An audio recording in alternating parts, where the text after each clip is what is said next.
Hello, నేను విశేషరావు. America అధ్యక్షుడిగా Trump జనవరి 20వ తారీఖున ప్రమాణ స్వీకారం చేశారు. ఆ రోజు నుంచి క్రొకడైల్ ఫెస్టివల్ స్టార్ట్ అయింది అమెరికాలో ఉండేటువంటి పౌర సమాజానికి కనీసం భద్రత కానీ, కనీసం హక్కులు కానీ, కనీసం స్వేచ్ఛ కానీ లేకుండా చేస్తూ ఉన్నారు. ఇల్లీగల్ ఇమ్మిగ్రెంట్స్ అంటూ మొత్తం చట్టాలనే మార్చేస్తూ ఉన్నారు. ఆయన తీసుకున్నటువంటి చర్యల కారణంగా కూర్చున్నటువంటి కొమ్మనే నరుక్కున్నటువంటి పరిస్థితికి ఇప్పుడు అమెరికా వచ్చింది.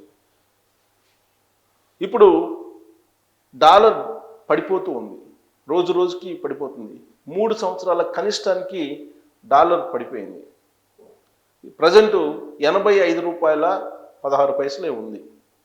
ఒక 2 నెలల క్రితం ఈయన ప్రమాణ స్వీకారం చేయడానికి ముందు దాదాపుగా $87.69 వరకు వెళ్ళింది. అంటే సుమారుగా $88 వెళ్ళింది.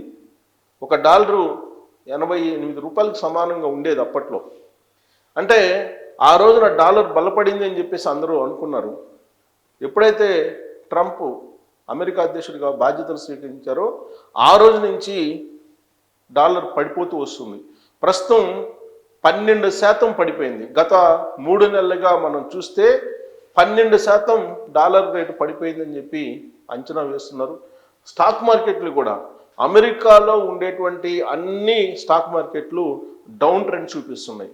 ఒక్క ఇండియాలో తప్ప మిగతా దేశాల్లో ఆల్మోస్ట్ అన్ని స్టాక్ మార్కెట్లు డౌన్ చూపిస్తున్నాయి. బట్ ఇండియాలో మాత్రం గత 4 రోజుల నుంచి చాలా వరకు అప్ చూపిస్తున్నాయి.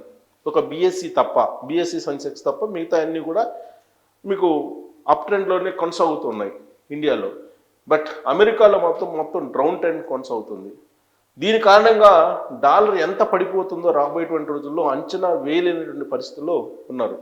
ప్రస్తుతం అయితే $85 దగ్గర, $85.16 దగ్గర ఇవాళ క్లోజ్ అయింది సుమారుగా. మరి రోజు రోజుకి తగ్గుతూ ఉంది డాలర్ రేటు. విచిత్రమైనటువంటి పరిణామం ఏంటంటే బంగారం రేటు పెరుగుతుంది. ఇవాళ ఒక్కరోజే $3,000 పెరిగింది బంగారం. 10 గ్రాముల బంగారం 24 క్యారెట్లది $3,000 పెరిగింది ఒక్కరోజే. అంటే డాలర్ ఏమో తగ్గుతుంది, బంగారం ఏమో పెరుగుతుంది. దీనికి కారణం ప్రపంచవ్యాప్తంగా నెలకొన్నటువంటి రాజకీయపరమైన అనిశ్చితి, 2 రెసిప్రోకల్ ట్యాక్స్, 3 ట్రంప్ తీసుకుంటున్నటువంటి నిర్ణయాలు. ప్రధానమైన నిర్ణయం ఏంటంటే చైనాతోటి ఒక ట్రేడ్ వార్ని షురూ చేశారు ట్రంప్. దాంతో ఆ 2 దేశాలు మధ్య ట్రేడ్ వార్ జరుగుతుంది. దాదాపుగా 245% దిగుమతుల మీద పన్ను వేసింది చైనా అమెరికా ఉత్పత్తుల మీద. దాంతో అమెరికా కూడా అంతే వేసింది. ఆ 2 దేశాల మధ్య టెక్నాలజీ పరంగా కానీ లేదా ఉత్పత్తుల పరంగా కానీ జరుగుతున్నటువంటి ట్రేడ్ వార్ ఫలితంగా డాలర్ వాల్యూ పడిపోతూ ఉంది. యువాన్, ప్రతి వస్తువును కొనుగోలు చేయడానికి యువాన్ను వాడండి అని చెప్పి చైనా చెప్తుంది. చైనా ప్రొడక్ట్స్ ఎవరైనా సరే దిగుమతి చేసుకోవాలంటే యువాన్స్లో చెల్లించండి అని చెప్తుంది. ఇంటర్నేషనల్గా ఇప్పుడు డాలర్ అనేది ప్రామాణికం నుంచి పోతూ ఉంది. దానికి కారణం ఏంటంటే ట్రంప్. ప్రస్తుతానికైతే ఇంటర్నేషనల్గా డాలర్ అనేది ప్రామాణికంగా ఉంది కాబట్టి కరెన్సీ, అమెరికా వాల్యూ ఉంది. ఎప్పుడైతే మీకు అంతర్జాతీయంగా ప్రామాణికం కాదు డాలర్ అని చెప్పి వెళ్ళిపోతుందో అంతర్జాతీయ సమాజంలో, ఆ రోజు నుంచి డాలర్ అనేది పడిపోతూ ఉంది. ఎక్కడ కూడా ఆగదు, ఇంకా పడిపోవడం తప్పితే. ఇన్ కేస్ డాలరు $60, $64 వచ్చిందంటే మాత్రం అమెరికాలో ఒక్క ఎన్ఆర్ఐ కూడా ఉండేటువంటి పరిస్థితి ఉండదు. అందరూ అమెరికా నుంచి కట్టకట్టుకొని ఇండియాకు వచ్చేటువంటి పరిస్థితి. దానికి కారణం ఏంటంటే అమెరికాలో ద్రవ్యోల్బణం ఎక్కువగా ఉంది. అక్కడ భార్యాభర్తలు ఇద్దరు ఉద్యోగం చేస్తేనే అక్కడ లీడ్ చేసేటువంటి పరిస్థితి లైఫ్ని. ఒక్కళ్ళు జాబ్ చేస్తే అక్కడ జరగనటువంటి పరిస్థితి, అక్కడ నిలబడలేనటువంటి పరిస్థితి. దానికి కారణం ఏంటంటే ఇంటి అద్దెలు పెరిగిపోయాయి, నిత్యావసర వస్తువులు పెరిగిపోయాయి. దాంతో అక్కడ బతకడమే కష్టంగా ఉంది. ద్రవ్యోల్బణం పెరుగుతుంది. ట్రంప్ వచ్చిన తర్వాత ఇంకా ఎక్కువ ద్రవ్యోల్బణం పెరుగుతుంది. దానికి కారణం ఏంటంటే రెసిప్రోకల్ ట్యాక్స్లు ఆయన పెంచడం కారణంగా. మరోవైపు స్టూడెంట్స్ మళ్ళీ ఇంటిబాటు పడుతూ ఉన్నారు. దాదాపు 3 లక్షల మంది స్టూడెంట్స్ గత ఏడాదే వెళ్ళారు. దాంట్లో ఇండియా వాళ్ళు ఎక్కువ ఉన్నారు. ఇప్పుడు ఇండియా మళ్ళీ తిరిగి స్టూడెంట్స్ వస్తున్నారు. యూనివర్సిటీలు అసలు విద్య ప్రభుత్వానికి సంబంధం లేదు అని చెప్పి ట్రంప్ ఒక నిర్ణయం తీసుకున్నారు. విద్యారంగాన్ని కంప్లీట్గా ప్రభుత్వం ఆధీనం నుంచి లేకుండా ఆయన ఒక నిర్ణయం తీసుకున్నాడు. దాని కారణంగా యూనివర్సిటీలు కానీ అక్కడ ఉన్నటువంటి స్కూల్స్ కానీ ఇవన్నీ కూడా ఇప్పుడు రన్ అనేటువంటి పరిస్థితి. హార్వర్డ్ లాంటి యూనివర్సిటీలు కూడా ఇప్పుడు డోలామానంలో ఉన్నాయి. దానికి కారణం ట్రంప్ తీసుకున్నటువంటి నిర్ణయాలు. ఒకవైపేమో ట్రంప్ రెసిప్రోకల్ ట్యాక్స్ అంటున్నారు, ఇంకొక వైపేమో ఆయన మాట విన్నటువంటి వాళ్ళ మీద ఆంక్షలు పెడతా అంటున్నారు. చైనా మరొక వైపు తమ దేశం మాట వినకపోతే కనుక ఆంక్షలు పెడతామని చెప్పి ఆ దేశం అంటుంది. సో ఈ రెండు ఆర్థికపరమైనటువంటి వ్యవస్థల మధ్య జరుగుతున్నటువంటి బలమైనటువంటి ట్రేడ్ వార్ ఇది.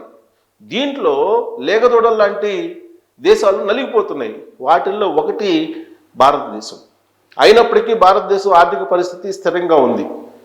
ముందు చూపుతోటి నరేంద్ర మోడీ గారు బంగారాన్ని కొనుగోలు చేయటం కానీ లేదా రూపీని స్థిరంగా ఉంచడానికి ఆయన ఫోరెన్సిక్ నిల్వలను కూడా పెంచగలిగారు. ఫోరెన్సిక్ నిల్వలు పుష్కలంగా ఉన్నాయి గతంతో పోల్చుకుంటే. ఇండియాకి బంగారం దిగుమతులు ఎక్కువగా ఉన్నాయి మిగతా దేశాలతో పోల్చుకుంటే. ఇవన్నీ కూడా భారత ఆర్థిక వ్యవస్థను స్థిరంగా ఉంచడానికి ఉన్నటువంటి ప్రమాణాలుగా మనం చెప్పుకోవచ్చు. అయితే డాలర్ వాల్యూ రోజు రోజుకి తగ్గిపోతున్నటువంటి క్రమంలో దాని ప్రభావం ఇండియా మీద కూడా పడుతుంది.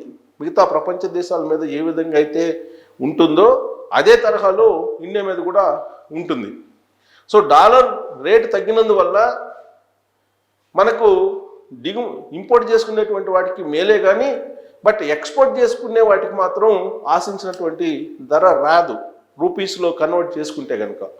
సో అందుకే నరేంద్ర మోడీ గారు కూడా ఆలోచిస్తూ ఉన్నారు.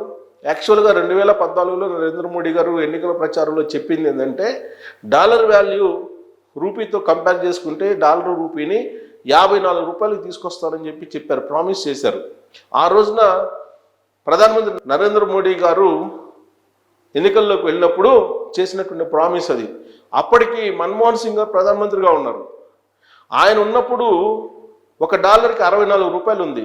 ఆ 64 రూపాయలనే ఎన్నికల క్యాంపెయిన్గా మార్చారు నరేంద్ర మోడీ గారు. 64 రూపాయలు అంటే చాలా ఎక్కువ ఉంది, తాను అధికారంలోకి వస్తే 54 రూపాయలకు తీసుకొస్తారని చెప్పి భారత ప్రజలకు ప్రామిస్ చేశారు. విదేశాల్లో ఉన్నటువంటి బ్లాక్ మనీ అంతా తీసుకొస్తాను, ప్రతి ఒక్కరి అకౌంట్లో 15 లక్షల రూపాయలు పడుతుంది, అదంతా కనుక వస్తే అని చెప్పి ఆయన చెప్పారు. ఆ రోజు ప్రజలందరూ కూడా నరేంద్ర మోడీ గారు నమ్మి ఆయన్ని ప్రధానమంత్రి చేశారు. ఆ తర్వాత ఆయన పరిపాలన బాగుందని చెప్పి మళ్ళా 2019లో మరొకసారి ప్రధానమంత్రిని చేశారు. కానీ ఎక్కడా కూడా రూపీ వాల్యూ బలపడలేదు. 88 రూపాయలకి వెళ్ళింది మూడోసారి ప్రధానమంత్రి అయిన తర్వాత నరేంద్ర మోడీ గారు. కానీ ఇప్పుడు అంతర్జాతీయంగా నెలకొన్నటువంటి పరిస్థితులు ట్రంప్ పుణ్యం అని చెప్పి 85 రూపాయలకు వచ్చేసింది. అది ఇంకా తగ్గి 64 రూపాయలకు కనుక వస్తే అప్పుడు అమెరికాలో ఉండేటువంటి వాళ్ళు ఇండియాకు వచ్చేటువంటి అవకాశం ఉంది, ఇండియాలో పెట్టుబడులు పెట్టేటువంటి అవకాశం ఉంది. అలాగే ఇండియా వాళ్ళు అమెరికాకి వెళ్ళాలి అనేటువంటి ఆలోచన కూడా చేయకుండా ఇండియాలోనే ఉంటూ వాళ్ళ మేధో సంపత్తిని ఇక్కడే ఉపయోగించుకునేటువంటి అవకాశం ఉంది. సో డాలర్ నానాటికి పతనం అవుతున్నటువంటి క్రమంలో చైనా విజయం సాధించిందని చెప్పొచ్చు. ఈ ట్రేడ్ వార్లో భాగంగా డాలర్ బలహీనపడుతుంది అని అంటే ఖచ్చితంగా చైనా విజయం సాధించిందని చెప్పొచ్చు.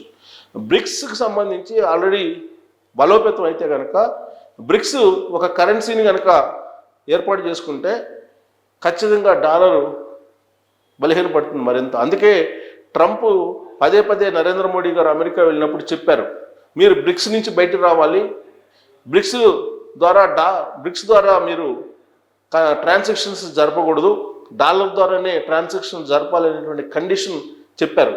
అంటే అంతర్జాతీయ మార్కెట్లో డాలర్ తప్ప అమెరికా డాలర్ తప్ప మరొకటి ఉపయోగించకూడదు ట్రేడ్లో అని చెప్పి ఆయన ఒక కండిషన్ పెడుతూ ఉన్నారు. ఇప్పుడు ఆ కండిషన్ని చైనా ప్రధానమైనటువంటి దేశం పక్కన పెట్టేసింది. దాని ఫలితంగా ఇప్పుడు డాలర్ రేటు తగ్గుతూ ఉంది. ఈ పతనం గత 4 రోజుల నుంచి స్టార్ట్ అయింది, మరింత పతనం అయ్యేటువంటి అవకాశం ఉందని చెప్పి ఇప్పుడు స్టాక్ మార్కెట్లో ఉండేటువంటి వాళ్ళు చెప్తున్నారు. మరి రాబోయేటువంటి రోజుల్లో దాన్ని ట్రంప్ నిలుపుకుంటారా లేదంటే అమెరికాని ఆర్థిక మాంద్యంలోకి, వాస్తవంగా అనేక ఆర్థిక సమస్యలు కూడా చెప్తున్నాయి. 60% ఆర్థిక మాంద్యంలోకి వెళ్ళిపోయే అవకాశం ఉంది అమెరికా అని చెప్తున్నారు. సో అమెరికా ఆర్థిక మాంద్యంలోకి వెళ్తుంది అని అంటే దానికి కారణం డాలర్ పడిపోవటం. డాలర్ పడిపోతే అమెరికా ఆర్థిక మాంద్యంలోకి వెళ్తున్నట్టే. కాబట్టి డాలర్ ఎంత వేగంగా పడిపోతుందో అంత వేగంగా ఆర్థిక మాంద్యంలోకి అమెరికా వెళ్తున్నట్టు మనం భావించాల్సి ఉంది.